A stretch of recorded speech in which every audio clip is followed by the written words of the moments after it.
Odisha staff selection तरफ एक नियुक्ति आसी जाइए आडभर्टाइज नंबर देखिपे 30/3/2024 आमर बाहरी नोटिस आमर ऑनलाइन रजिस्ट्रेशन 16/4/2024 रु 15/5/2024 रही ATO assistant training officer post रही non technical and technical post मिसिकी रही editing of online application form 16/4/2024 रु 21/5/2024 पर्यंत रही यही तारीख भितर आपण एडिटिंग करें आउ कौन रही देखा वेबसाइट को जाइए अप्लाई कर दिंतु www.ossc.com असिस्टेंट ट्रेनिंग ऑफिसर जदि पोस्ट देखा 125 रही एवं टेक्निकल सेक्शन रे रही 125 भल पोस्ट रही ग्रुप बी पोस्ट स्केल भल रहिबो आ कौन रही देखा तड़ को जीवा नॉर्मलाइजेशन फॉर्मूला एठारे रहिबो कम बेसी नंबर रही नॉर्मलाइजेशन करा जीवो एग्जाम रे आ कौन रही देखा तार प्रोसेस किभली रही एलिजिबिलिटी क्राइटेरिया कौन रही एज लिमिट कौन रही तार डिटेल आमे जानिबा बहुत संख्यार पिला अप्लाई करंतु ग्रेजुएट जो माने होइछंती समस्ते अप्लाई करंतु पोस्ट बहुत दिन पर बाहरी अति खुशी खबर असिस्टेंट ट्रेनिंग ऑफिसर जब पोस्ट देखा 63 अमे मानकर 21 रही डिग्री सेक्शन रही वैकेंसी देखिपे विभिन्न सेक्शन रे आमर रही पोस्ट वैकेंसी तड़क जीवा आउ कौन रही देखा तार एलिजिबिलिटी क्राइटेरिया विषय आम जानिबा engineering drawing electronic mechanic ICTSM बहुत किछि पोस्ट वैकेंसी अल्प अल्प बाहरी जो थे कि आम एलिजिबल हो पार कौन आम देखिकी आम जापर से पोस्ट रे अप्लाई करवा आपण मैंने देखुवे टर्नर आयरमैन ये सब पोस्ट शुणिथे ए पोस्ट आपण एलिजिबिलिटी क्राइटेरिया अनुसार अप्लाई करंतु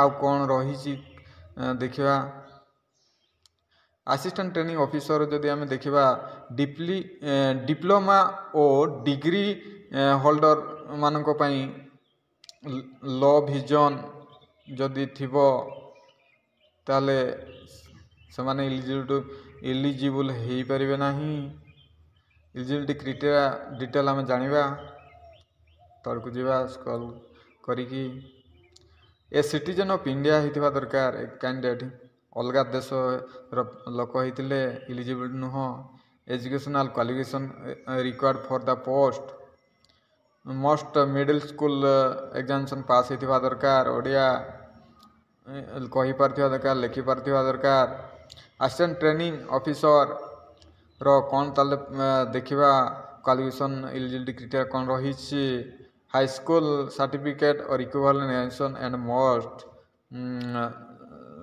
पास करथिबा दरकार नेशनल अप्रेंटिस सर्टिफिकेट मध्य थिबा दरकार हेले एलिजिबल हो पारिबे डिप्लोमा डिग्री रो मध्य देखि पारथिबे एलिजिबिलिटी क्राइटेरिया सब रही बीटेक पास आउट पिला माने मध्य अप्लाई करि पारिबे डिप्लोमा कैंडिडेट्स माने मध्य समस्ते एज लिमिट होउची 21 रु 38 वर्ष देखि पारथिबे जहार हेई नथिबो 21 वर्ष से माने एलिजिबल नुह तेणुकरी भल भारे देखि नियंतु रिटिन एग्जामिनेशन जदि देखिबा थ्योरी 60 मार्क आसीबो आ डिटेल दिया हिची देखि पारथिबे English 10 mark engineering drawing 15 mark workshop calculation and science 15 mark रहिबो एग्जाम कंडक्ट करा जीवो OMR CBRE मोड रे ଦେଖିପାରୁଥିବେ ନେଗେଟିଭ ମାର୍କିଂ ଯଦି କହିବା ତାହେଲେ 1/4 mark will be deducted every wrong answer। ତା ଉପରେ ଟିକେ ଧ୍ୟାନ ଦେବା, ଆମେ ବେଶୀ ରଙ୍ଗ ଆନ୍ସର କରିବା ନାହିଁ, ଯେଉଁ ଆନ୍ସର ଜାଣିବା ତାକୁ ଆମେ ଠିକ୍ ଭାବରେ କରିବା। ଏସବୁ ରହିଛି। ଆଉ ଦେଖିବା ଆଉ କ'ଣ ସବୁ ରହିଛି। ରିଟିନ୍ ଏକ୍ସନ୍ ଡିପ୍ଲୋମା ସେକ୍ସନରେ ଦେଖିଲେ ବର୍ତ୍ତମାନ ନନ୍ ଟେକ୍ନିକାଲରେ ମଧ୍ୟ ଦେଖିବା କ'ଣ ସବୁ ରହିଛି। ତଳକୁ ଯିବା। ପ୍ରାକ୍ଟିକାଲ ଟେଷ୍ଟ ଆମର କଣ୍ଡକ୍ଟ କରାଯିବ, ତା ଉପରେ ଧ୍ୟାନ ଦେବେ। କିଭଳି ଆପ୍ଲାଏ ହେବ ଅନଲାଇନ୍ ତାହା ମୁଁ ନେକ୍ସଟ ଭିଡ଼ିଓରେ ନେଇକି ଆସିବି। ଡିପ୍ଲୋମା ଇଷ୍ଟ ଇୟର କମନ୍ ସିଲାବସ୍ ଯଦି ଦେଖିବା 90 ମାର୍କର diploma assistant training officer diploma degree ପାଇଁ ମାନଙ୍କ ପାଇଁ ସିଲାବସ୍ ରହିବ କ'ଣ ନା ଇଷ୍ଟ ଇୟର କମନ୍ ସିଲାବସ୍ ରହିବ। ଡିପ୍ଲୋମାର 90 ମାର୍କ ଆସିବ କ୍ୱେଶ୍ଚନ୍। ଇଞ୍ଜିନିୟରିଂ ମ୍ୟାନେଜମେଣ୍ଟ ଟେକ୍ନୋଲୋଜିରୁ 10 ମାର୍କ ଆସିବ। ଏହିସବୁ ଇଂଲିଶରୁ 10 ମାର୍କ ଦେଖିପାରୁଥିବେ। ଇଞ୍ଜିନିୟରିଂ ଓ ମ୍ୟାଥମେଟିକ୍ସରୁ 20 ମାର୍କ ଆସିବ। ତା ଉପରେ ଆମେ ଧ୍ୟାନ ଦେଇ ପଢ଼ାପଢ଼ି କରିବା। ପ୍ରିଲିମିନାରୀ ଏକ୍ଜାମ ସେକ୍ସନରେ ଆମର ଆସିବ 10th ଷ୍ଟାଣ୍ଡାର୍ଡ଼ର, ଭଲକି ଦେଖିକି ଆସିଥିବେ। Logical reasoning and analytical ability ଏସବୁ ଆସିବ। କମ୍ପ୍ୟୁଟର କ୍ୱେଶ୍ଚନ୍ ଆସିବ, ଇଣ୍ଟରନେଟ୍ ଏସବୁ ଦେଖିକି ଆସିଥିବେ। Current event and national and ଇଣ୍ଟରନ୍ୟାସନାଲର ସବୁ ସାଧାରଣ ଜିକେ ସବୁ ଦେଖିକି ପରୀକ୍ଷାକୁ ଆସିଥିବେ। ଆଉ କ'ଣ ରହିଛି ଦେଖିବା ଆଗକୁ। Place and date of examination intimation letter, ମାନେ ଏକ୍ଜାମ ଡେଟ୍ ଆପଣମାନଙ୍କୁ ଜଣାଇ ଦିଆଯିବ ଅଫିସିଆଲ ୱେବସାଇଟ୍ରେ। ସବୁବେଳେ ଚେକ୍ କରୁଥିବେ, ମଝିରେ ମଝିରେ OSSC ସାଇଟ୍କୁ ଜାଣିପାରିବେ।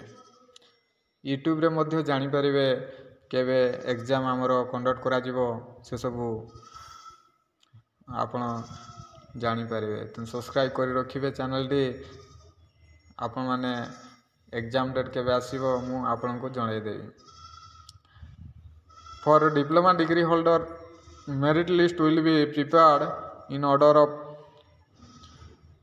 ମାର୍କ ନର୍ମାଲାଇଜେସନ୍ ମାର୍କ ଯେଉଁ ମୁଁ କହିଲି ସେ ଅନୁସାରେ ପ୍ରିପେୟାର କରାଯିବ।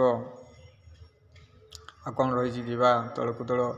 କିଛି ଯଦି ଆମର ଅନଲାଇନ୍ ଆପ୍ଲାଏରେ ଅସୁବିଧାର ସମ୍ମୁଖୀନ ହୁଏ ତାହେଲେ ଇମେଲ୍ ଆଇଡ଼ିରେ କଣ୍ଟାକ୍ଟ କରିବେ। Thank you. ନେକ୍ସଟ ଭିଡ଼ିଓରେ ପୁଣି ଦେଖା ହେବା।